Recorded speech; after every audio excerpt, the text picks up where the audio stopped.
நம்ம இந்த வீடியோவில் எமோஷனல் இன்டெலிஜென்ஸ் பற்றி பார்க்கலாம். நம்ம அப்சர்வர் அவேக்கனிங்க ஸ்கூல் ஸ்டூடெண்ட்ஸ்லேருந்து எப்படி தூண்டி விடுறதுன்றதை நம்ம பார்த்துட்ருக்கோம்.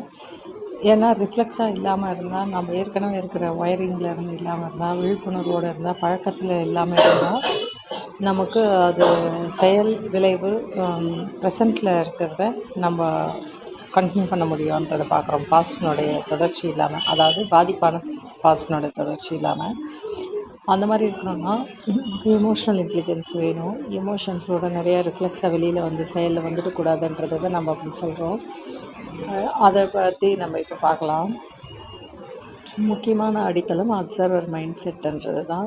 ஏன்னா ஒரு உணர்ச்சி எழும்போது பொதுவாக 2 விதமாக செயல்படுகிறோம்.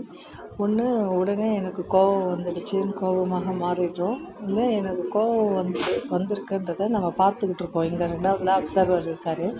இந்த ரெண்டுத்துக்குமே மிகப்பெரிய வித்தியாசம் இருக்குது. உணர்ச்சிக்கும் நமக்கும் ஒரு இடைவெளி உருவாகுது. அந்த இடைவெளி தான் நம்ம என்ன தேர்வு செய்கிறோன்றதுக்கு காரணமாக இருக்குது. அந்த தேர்வு தான் எமோஷ்னல் இன்டெலிஜென்ஸோட மையம்.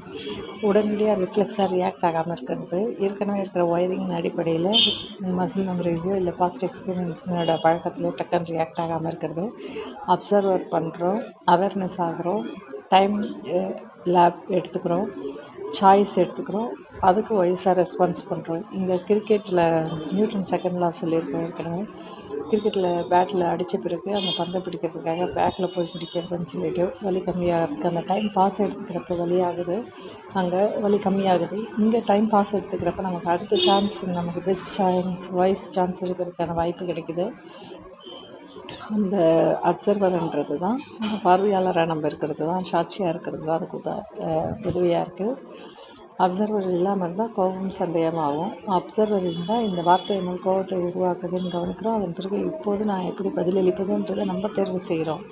ரிஃப்ளெக்ஸ் வெளியில் வந்து நமக்கு பண்ணுறதில்லைன்றதை நம்ம புரிஞ்சுக்கிறோம். எமோஷ்னல் இன்டெலிஜென்ஸுக்கு அடித்தளமே இந்த அப்சர்வர் அவேக்கனிங் தான். அதுக்கான முயற்சிகளை தான் நம்ம படிக்கிறது மூலமா எப்படி சொல்லித்தர்றதுன்னு observer effect, mirror makes strength மூலமாக சொல்லிகிட்ருக்கோம்.